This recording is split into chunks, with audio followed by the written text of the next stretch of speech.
Okay guys, I just wanted to do a quick Amazon unboxing of the Joedir curly, it's a Joedir lace front wigs ombre gold color.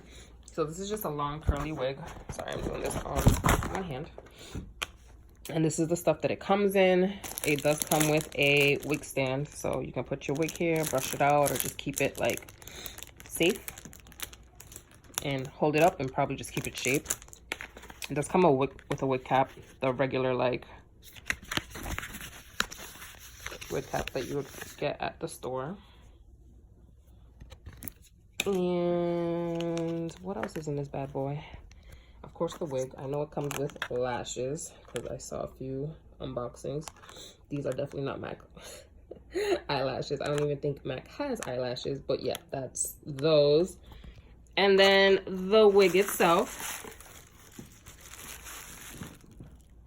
I picked the brown and gold because naturally my hair is brown and gold right now, but it's not this long and it's not this curly. And to get my hair this long and this curly is a process. So I'm like, you know what? I'm just going to throw on a wig for my birthday and call it a day so I don't have to mess with it. Plus, it'll be easier for me to blend the front pieces when I pull them out and try to blend them in with the wig.